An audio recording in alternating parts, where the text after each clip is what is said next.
At our family dinner, my mother lifted her glass and smiled like she was christening a saint. "Your sister has always been the provider," she announced, voice bright enough to reach the chandelier. Forks paused mid-air. Even my father clapped.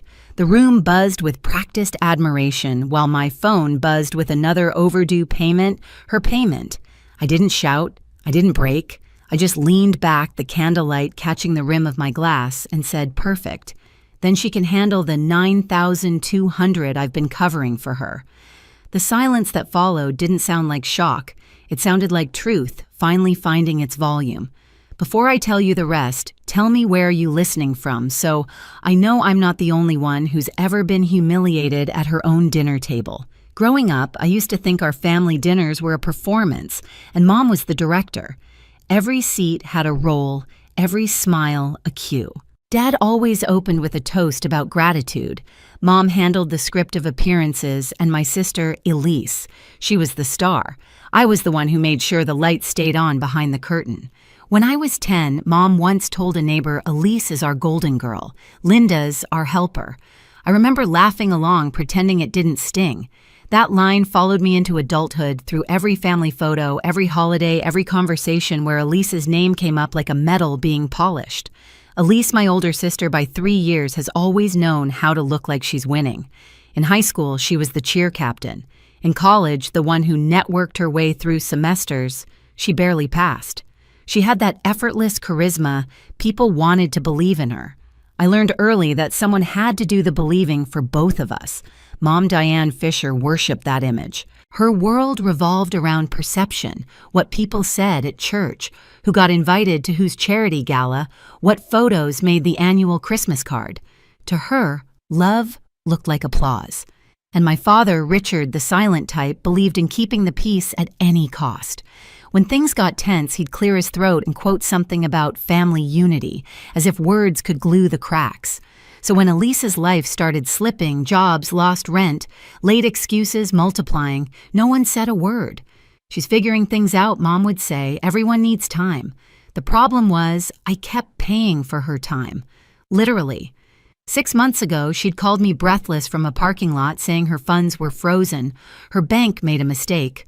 Her card got blocked. "Just for a month, Linda. You're the only one I trust."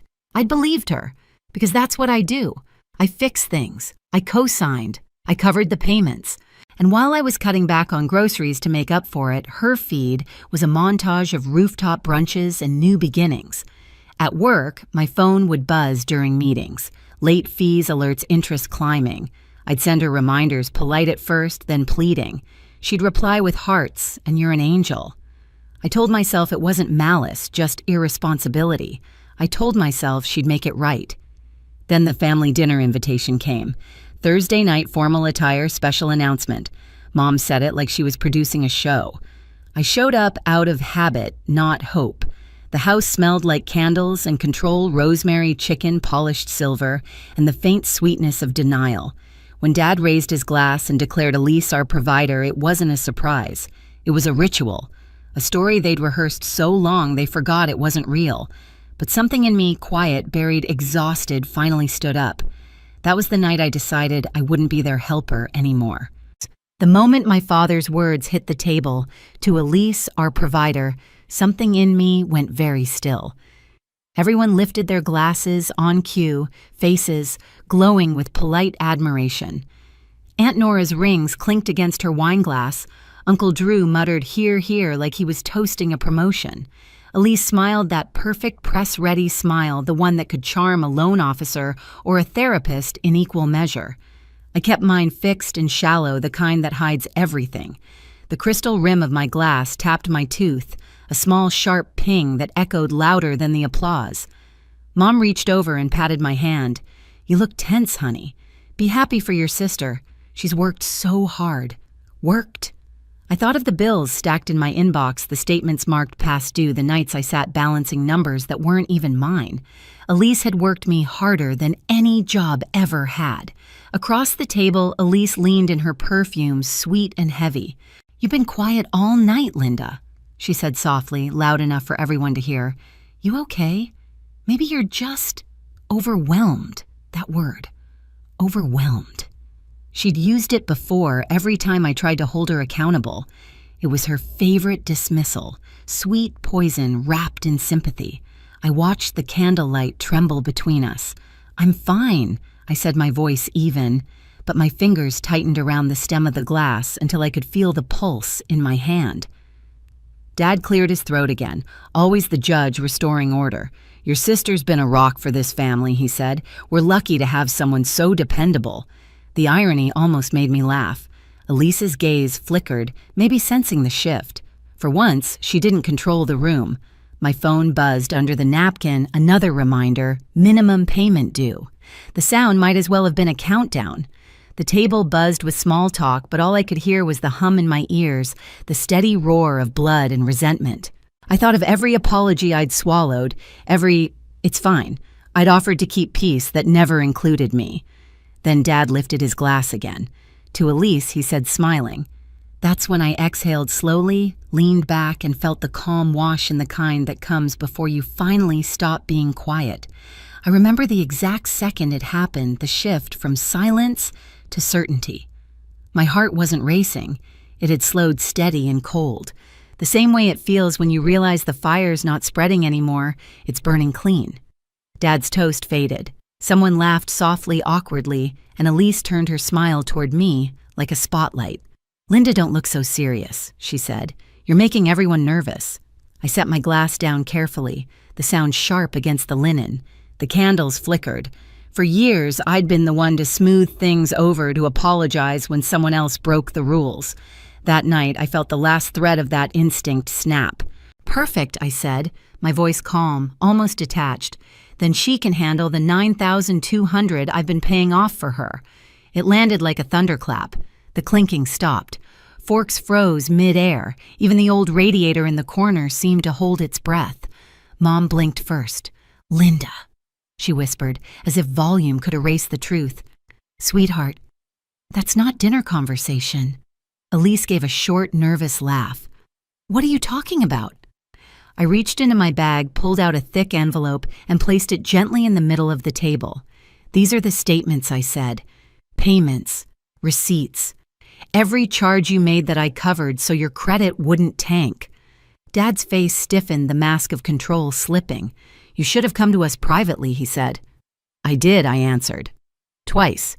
You said not to embarrass the family." A silence opened wide and heavy. Elise stared at the envelope like it was ticking.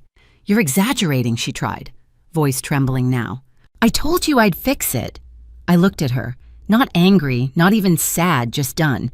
"Then start." No one moved. The room smelled of rosemary and smoke, the good china gleaming like witnesses. Mom stood suddenly fussing with the tablecloth. "We'll talk about this later," she said too brightly. "Let's just—" "No," I said, standing. My chair scraped against the floor, a clean, final sound. "You wanted a provider. You've got one." And then I turned toward the hallway, my reflection stretching across the polished floorboards, small, upright, unshaken. Behind me, no one called my name. 4 days after that dinner, my parents summoned me back, same table, same candles, same pretense of peace. Dad sat at the head, a folder in front of him like a court file. Mom hovered near the sideboard. Elise leaned against the wall, scrolling her phone, pretending not to care. "Sit," Dad said. I did. The air smelled of wax and leftover roast. He slid a check toward me. $200 down to the cent. "We can settle this." I didn't move. "Settle is a polite word for hush." Mom sighed. "Linda, please. You embarrassed your sister. Let's be respectful." Elise finally looked up. "You didn't have to make a scene," she said. "You could have just called." "I did," I said, "twice." She blinked. "You're so dramatic." "I'm thorough," I answered. Dad exhaled hard. "We resolved the financial part. What's left is your attitude." I reached into my bag and placed a thin stack on the table. "What's left is the truth. Statements, payments, receipts." Elise's smile faltered. "You saved those I learned from you." From the corner, a voice. "Is it true, Evan?" Her boyfriend had been sitting quietly until now. His face was pale, tired. Elise froze. "It's complicated." He nodded once, already done. "Okay." He walked out the front door, closing like a verdict. No one spoke. Dad pushed the check closer. Take it. I folded it, slipped it back. That's not forgiveness, I said. That's a receipt. He misunderstood, relieved. Good then. No, I said. Not good. Mom's voice trembled. You're making this worse. Worse than what I asked.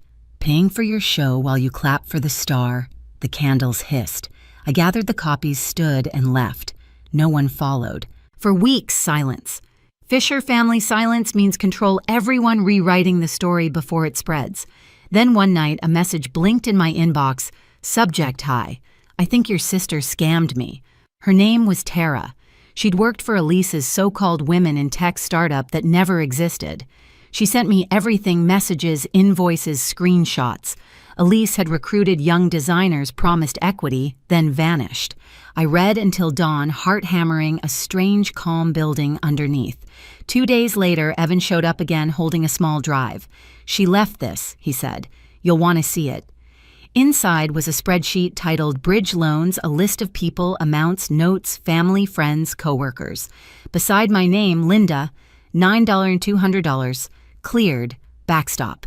The word made my stomach turn. That night, I created a folder, sorted every record, and built a timeline. I wasn't planning revenge. I was documenting history. A week later, a local startup forum posted an anonymous article, The Founder Who Faked Empowerment. No names, but every detail screamed Elise. Replies flooded in. She did this to me, too. Screenshots, emails, pictures. The thread caught fire. Mom called, voice shaking. Tell me this isn't you. It's not, I said. But it's true. Then stop it. I can't. You won't. She snapped and hung up. By morning, Elise's potential employer released a statement offer, withdrawn, investigation ongoing.